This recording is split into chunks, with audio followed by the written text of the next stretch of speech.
사람들이 예수님을 조롱하고 모욕하는 장면을 그려내고 있습니다.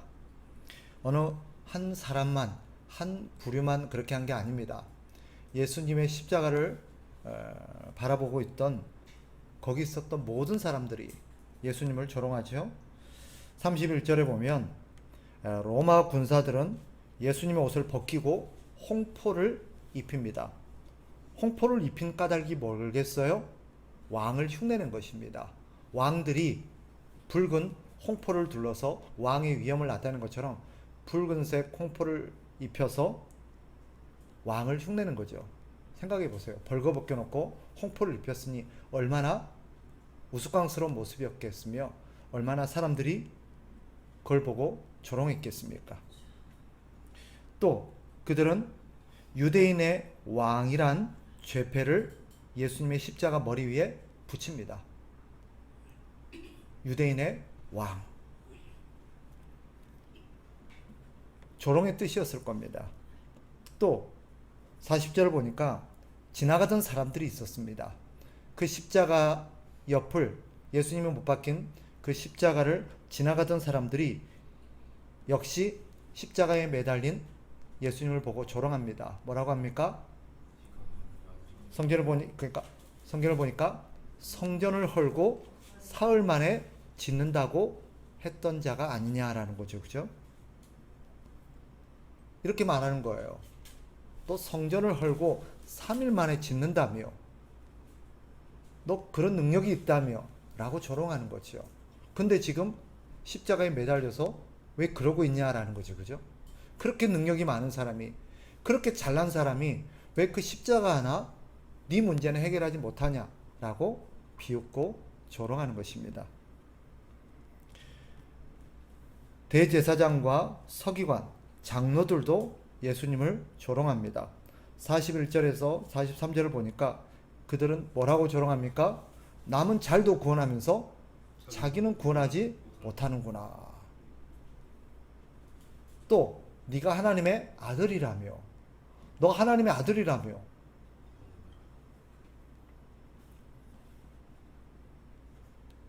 역시 이들도 예수님을 조롱하지요.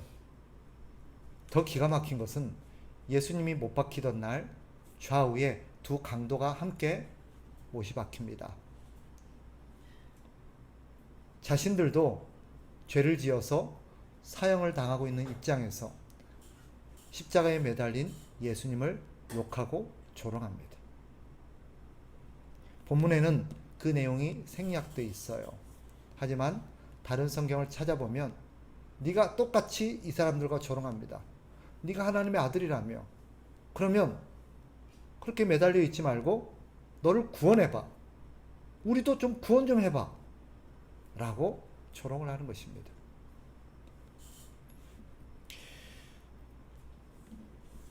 (32절부터) (44절) 내용 전체가 뭐예요? 사람들이 전부 다 너나 할 것 없이 예수님을 비웃고 조롱한 그런 이야기들 일색입니다. 어느 한 사람뿐만 아니라 거기 있었던 모든 사람들이 그렇게 해요. 그런데 본문을 잘 보시면 아이러니한 사실 한 가지가 나옵니다. 그게 뭐냐? 그들은 거짓이라고 생각하고 조롱했겠지만 이들이 조롱하기 위해서 내뱉은 모든 말들이 사실은 다 사실이었다는 것입니다. 로마 군사들은 예수님의 옷을 벗기고 홍포를 입히면서 유대인의 왕이라고, 그죠? 조롱했죠. 그런데 실제로 그분은 왕이셨습니다. 유대인의 왕일 뿐만 아니라 온 세상의 왕이셨습니다. 그들은 몰랐겠지만. 그리고 실제로 그들은 그 십자가 위에다가 유대인의 왕이라는 패를 붙였습니다. 조롱의 뜻이었겠지만 사실이었습니다. 지나가던 사람들도 그 예수님을 향해서 뭐라고 조롱했어요? 네가 성전을 헐고 3일 만에 짓는다며. 그 역시 사실이었습니다. 예수님 말씀하신 성전은 뭐였어요? 자신의 몸을 가리켜 하신 말씀이었어요. 대제사장과 서기관, 장로들도 예수님을 조롱했죠. 남은 구원하면서도 자신은 구원하지 못한다. 네가 하나님의 아들이라며. 이 역시 그들은 조롱의 뜻에서 내뱉었겠지만 다 사실이었던 것입니다. 십자가에 매달린 두 강도도 죽어가며 했던 조롱이 사실은 다 사실이었던 것입니다. 결과적으로 하나님은 그들의 입을 통해서 진실을 말하게 한 셈이 되었습니다. 또 반대로 그들은 결과적으로 자신의 입을 통해서 자신들의 죄를 자인한 셈이 되었습니다. 생각해 봅시다. 이들은 자기 스스로 자기 죄를 고백한 꼴이 되었어요.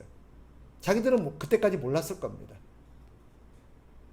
그런데 자기 입으로 자기 죄를 실토하고 있는 것입니다. 물어봅시다. 이들의 죄가 무엇입니까? 오늘 본문에 드러나는 이들의 죄는 크게 세 가지입니다. 뭘까요? 첫째는 진짜 왕을 조롱한 것입니다. 왕을 조롱한 죄입니다.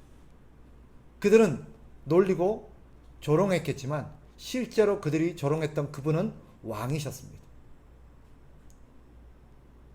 왕을 조롱한 거예요. 최고의 존엄하신 분을 조롱한 것입니다. 두 번째, 이들의 죄가 뭘까요? 본문에 드러나고 있는 이들의 빼도 박도 못하는 명백한 죄가 무엇입니까?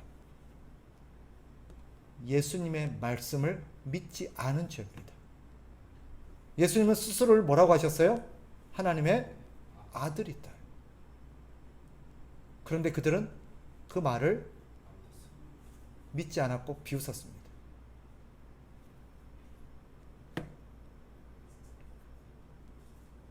세 번째, 이들의 죄가 무엇입니까? 하나님의 아들을 모독했을 뿐만 아니라 하나님의 아들을 죽인 죄입니다. 하나님의 아들을 죽인 죄예요.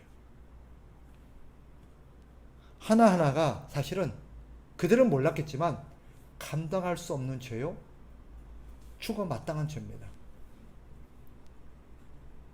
성경은 왜 너나 할 것 없이 그날 그 자리에 있었던 모든 사람들이 예수님을 하나같이 조롱하고 모욕했다는 사실을 이렇게 낱낱이 기록해 놓았을까요? 누구는 뭘 했고 누구는 뭘 했고 누구는 뭘 했고 왜 이것을 낱낱이 기록해 놓았을까요? 사실 그날 성경이 이 지면을 빌어서 거기 기술했던 그 사람들은 그 사람들만이 아니라 인류 전체를 대표하는 사람들이었습니다. 거기 있는 그날 그 자리에 모여 있었던 사람들만 예수님을 조롱하고 예수님을 안 믿고 예수님을 죽였을까요? 아닙니다. 그날 그 자리에 있지 않았지만 그 결과를 만드는데 모든 인류가, 모든 사람들이 동참했습니다. 결과적으로 성경은 오늘 이 장면을 통해서 우리에게 뭘 보여줍니까? 인류의 죄가 무엇인지, 인류의 죄가 얼마나 무섭고 큰지를 보여줍니다. 그들만의 죄가 아니라 이것이 우리의 죄이기도 합니다. 이 시대를 살아가는 모든 인류의 죄이기도 합니다. 그런데 그날 주님은 그들의 조롱을 듣고 어떻게 하셨을까요? 열받으셨을까요? 뚜껑이 열렸나요? 딱 기다려, 내려간다 그랬을까요? 참으셨어요. 침묵하셨어요. 왜 그랬을까요? 물어봅시다. 주님이 그날 그 십자가에서 내려갈 능력이 없었을까요? 거기 있는 사람들, 좀 표현이 섬뜩합니다만 용서하고 들으세요. 거기 있었던 사람들 작살낼, 표현이 너무 섬뜩한가요? 거기 있던 사람들을 다 심판할 만한 능력이 없으셨을까요? 있었습니다. 그런데 왜 침묵하셨을까요? 더군다나 그들이 뭐라고 조롱합니까? 십자가에서 내려오면 믿겠대요. 너 거기서 내려오면 난 믿을게. 그러면 우리 같으면 어떻게 하겠어요? 딱 기다려, 내려간다. 나 안 믿기만 해. 그런데 주님은 아무런 대꾸하지 않으시고 침묵하셨어요. 예수님만 침묵한 게 아니에요. 예수님 누구세요? 하나님의 아들이십니다. 하나님의 아들이 능욕당하고 조롱당하고 처참하게 죽임을 당했습니다. 하나님 아버지도 그 장면을 보셨을까요? 안 보셨을까요? 근데 왜 하나님 아버지는 그들을 내버려 두셨을까요? 왜 보고만 계셨을까? 사람들이 뭐라 그래요? 하나님이, 제가 하나님의 아들이니까 하나님이 저를 구원할 거다. 한번 지켜보자. 그러면 하나님 아들 맞겠지. 그 말 했잖아요. 그러면 하나님께서 그날 예수님을 딱 십자가에서 천둥번개 치면서 번쩍해가지고 십자가 부수고 예수님을 딱 구원하셨으면 하나님 아들 맞네. 하나님께서 음성도 한마디 들려주시면 더 극적이겠죠? 맞지? 내 아들 맞지? 빨리 회개해. 잘못했다 그래. 그러면 될 텐데 왜 하나님도 아무런 대응을 하지 않으셨을까? 왜 그랬을까요? 팩트 체크 하나 하고 넘어갑시다. 이들이 뭐라고 그랬어요? 십자가에서 내려오면 믿겠다 라고 말했습니다. 물어봅시다. 그날 진짜로 예수님이 열받아가지고 뚜껑 열려서 내려간다, 딱 기다려 하고 십자가에서 딱 내려왔습니다. 그럼 그들이 믿었을까요? 그들이 내려오면 믿을게의 말은 진짜 믿고 싶어서 그런 말을 한 거예요? 성경이 우리에게 가르치죠. 믿음은, 잘 들으셔야 돼요, 어떤 신비로운 사건이나 기적을 경험한다고 믿음이 생기는 것이 아닙니다. 아마도 예수님이 정말 열받으셔가지고, 너무 열받으셔가지고 뚜껑이 열려서 진짜로 십자가에서 딱 부수고 내려오셨다고 칩시다. 기적이 나타나고 칩시다. 그리고 예수님이 엄청난 어떤 능력을 보여줬다고 칩시다. 그러면 상대들은, 거기 있었던 사람들은 그 순간 어떻게 됐을까요? 두려웠을 거예요. 무서워서 바짝 엎드렸을 겁니다. 그리고 예수님께 용서를 구했을지도 모릅니다. 그러나 그 순간은 두려움에 압도돼서 예수님이 우리에게 보복할까봐 무서워서 예수님께 잘못했다고 빌었을지 모르지만 이내 돌아서서는 그들은 그 예수님을 받아들일 마음은 없을 겁니다. 그들이 만약에 그날 그 자리에서 순종한다면 그것은 진정한 믿음에 기초한 순종이 아니라 두려움과 징벌에 대한, 그죠? 공포심에서 나타난 반응이었을 뿐일 겁니다. 왜요? 성경은 분명히 말합니다. 믿음은 하나님의 선물이다. 그런데도 오늘날 많은 사람들이 어떤 사람들의 믿음을 갖게 하기 위해서 자꾸 어떤 액션과 제스처와 기적을 요구하는 경우가 있어요. 그죠? 하나님, 저 사람 병을 좀 고쳐주세요. 저 사람 병이 나으면 예수 믿겠대요. 자기 병만 고쳐주면 하나님 예수 믿겠대요. 하나님 저 병 좀 고쳐주세요. 우리는 이 기도 많이 합니다. 그죠? 저도 그런 기도를 많이 했습니다. 그런 기도를 할 필요 없다, 그걸 말하려는 게 아닙니다. 그런 기도 해야지요. 그러나 그래서 병이 고쳐졌다고 믿을까요? 그렇지 않습니다. 우리가 그들을 불쌍히 여기면서 그들에게 믿음을 주시도록 기도해야 돼요. 그러나 그 병 고침이 그를 믿게 하는 것은 아닙니다. 다급하고 어려움에 빠졌어요. 위급한 상황에 놓인 사람이 이 문제만 해결해주면 교회 갈게, 예수 믿을게. 물론 저는 그렇게 해서 믿을 수도 있다고 생각합니다. 그러나 그 기적과 그 병 고침이 그 사람을 믿게 한 것은 절대 아닙니다. 하나님이 그에게 믿음이라는 선물을 주셨기 때문입니다. 그러니 우리는 어떤 극적인 사건과 극적인 어떤 경험들이 그 사람을 예수 믿게 할 거다라는 그런 생각을 내려놓아야 합니다. 다시 본문으로 돌아갑시다. 주님은 왜 참으셨을까요? 왜 침묵하셨을까요? 이게 우리가 오늘 주목해야 될 대목이에요.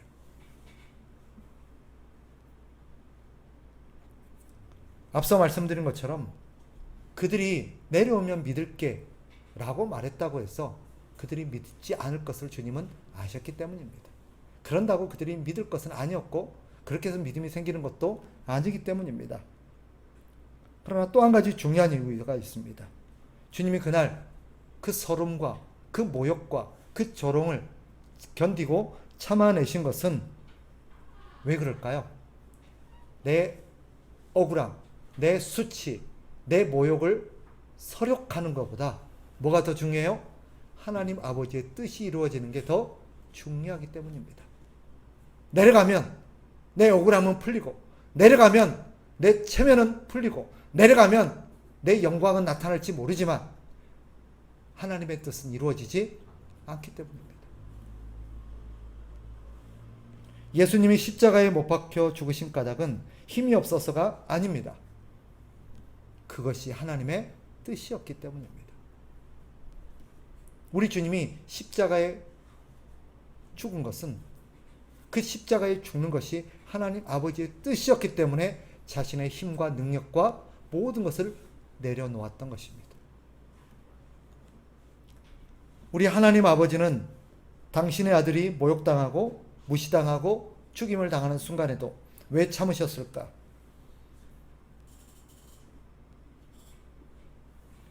진정으로 예수 그리스도, 아들이신 예수 그리스도가 메시아요, 하나님의 아들이시요, 왕으로서 영광을 얻는 길은 그날 십자가에서 내려오는 것이 아니었습니다. 하나님 아버지께서 예수 그리스도를 높이고 예수 그리스도를 존귀하게 만들고 예수 그리스도를 오고 오는 시대에 영광을 받으시고 하나님 아들로서 영원토록 찬양받기에 합당한 분으로 세우시는 길은 십자가에서 내려서 서려가는 길이 아니었습니다. 무엇입니까? 부활하는 거였습니다. 십자가에 죽으심으로써 3일 만에 부활함으로써 우리 주님이 오고 오는 세대에 존귀한 하나님 아들로서 영광을 받으시고 예배를 받으시고 찬양을 받으셔야 될 분이었기 때문에 하나님 아버지는 그 순간의 서력과 그 순간의 모욕과 당신의 아들 예수가 거기서 수치를 당하는 것을 참으셨습니다.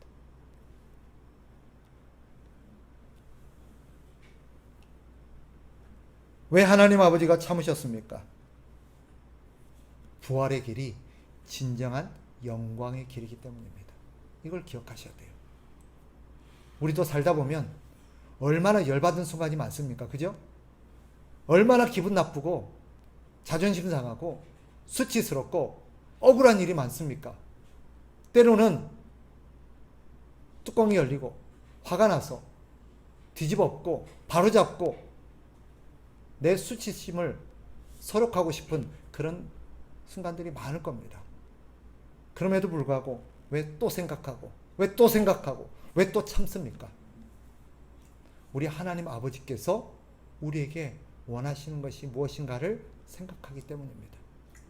네. 우리 하나님 아버지가 원하시는 것이 무엇인가를 우리는 찾고자 하기 때문입니다.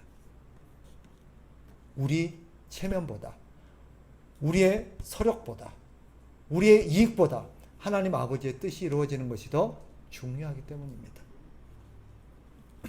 우리 하나님 아버지께서 참으셨던 또 하나의 이유가 있습니다. 앞에서 제가 다뤘던 것처럼 무엇입니까? 인류의 죄와 악이 얼마나 크고 얼마나 심판받아 마땅한 것인지를 만천하에 드러내기 위해서였습니다. 말씀을 정리하겠습니다. 오늘 우리 예수님의 침묵, 우리 예수님의 순종이 우리에게 주는 메시지가 무엇이겠습니까? 오늘 우리 주님은 우리에게 우리 그리스도인이 어떻게 살아야 될지를 보여줘요. 앞서 말씀드린 것처럼 우리 주님의 침묵과 순종은 우리에게 세 가지를 다시 일깨웁니다. 첫째, 한번 따라합시다. 우리의 서력보다 하나님의 뜻이 이루어지는 것이 중요하다.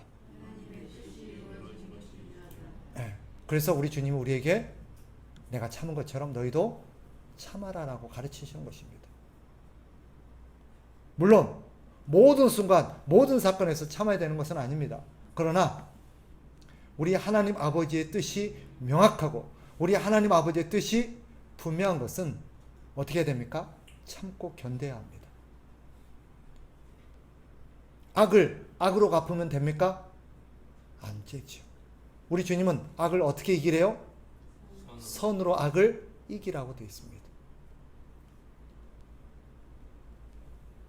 우리의 마음이 후련해지는 것보다, 우리의 이익을 되찾는 것보다, 우리의 명예를 회복하는 것보다 하나님 아버지의 뜻이 이루어지는 것이 더 중요합니다. 그리스도인은 그것을 위해 삽니다. 두 번째로, 진정한 영광은 내가 힘이 있다는 것을 보여줌으로써 그들에게 본때를 보여주는 게 아닙니다. 내가 가진 힘으로 그들을 한 방 먹여주는 게 아닙니다. 뭘까요? 진정한 영광은 우리 하나님 아버지의 뜻이 옳았음을 입증하는 것입니다. 그게 중요한 거예요. 하나님의 뜻이 옳았구나. 저 사람들이 참더니 견디더니 결국 그들이 옳았구나. 그들의 말이 맞았구나. 그때 진정한 영광이 드러나는 것입니다. 마지막 한 가지, 우리 주님의 침묵과 순종이 보여주시는 교훈이 무엇입니까? 여러분 잘 들으셔야 돼요. 사람들로부터, 우리 주님이 보여주셨죠? 사람들로부터 영광을 받는 것보다 하나님이 우리를 영광스럽게 해주는 것이 훨씬 더 영광스럽습니다. 만약에 사람들이 예수님을 향해서 조롱했죠? 야, 너 하나님의 아들이라며, 너 메시아라며, 십자가에서 내려와봐, 너 자신을 구원해봐, 그럼 믿을게. 어쩌면 그들의 말대로 예수님이 열받아서 십자가에서 딱 내려왔다면 그들에게 박수 받았을지 모르겠습니다.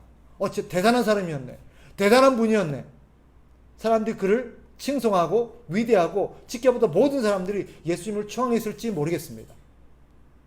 그러나 부활의 영광은 없었을 겁니다. 모든 이름 위에 뛰어난 이름은 없었을 것입니다. 영원토록 하나님 보좌 우편에 앉는 영광은 없었을 겁니다. 히브리서 12장 2절은 우리에게 이렇게 얘기합니다. 잘 들어보세요. 잘 아는 말씀입니다. 믿음의 주요 또 온전하게 하시는 이인 예수를 바라보자. 그는 그 앞에 있는 기쁨을 위하여 십자가를 참으사 부끄러움을 개의치 아니하시더니 하나님 보좌 우편에 앉으셨느니라. 우리 주님이 그날 그 치욕과 그 조롱을 참으셨고 견디심으로써 그분은 하나님께서 높이셔서 하나님 보좌 우편에 앉으셨습니다. 그러니 오늘 본문은 우리에게 뭐라고 가르칩니까? 우리 주님을 본받으라는 거예요. 우리 주님을 본받으라. 열받는다고 우리가 우리의 체면과 자존심을 소록하는 일에 우리의 모든 것을 쏟아서는 안 됩니다. 하나님의 뜻이 이루어지는 것이 훨씬 귀합니다. 그것이 그리스도인입니다. 진정한 영광은 내 힘을 증명하고 내가 가진 능력을 과시함으로써 상대에게 본때를 보여주는 게 아닙니다. 말씀에 순종함으로써 우리 주님의 말씀이 옳았다는 것을 입증하는 것입니다. 그리고 기억하십시다. 사람들에게 칭찬받고 사람들에게 박수받고 사람들에게 영광을 받는 것보다 우리 하나님께서 우리를 영광스럽게 해주는 것이 훨씬 큰 영광입니다. 그런 영광을 우리 모두가 누리게 되기를 주의 이름으로 축복합니다.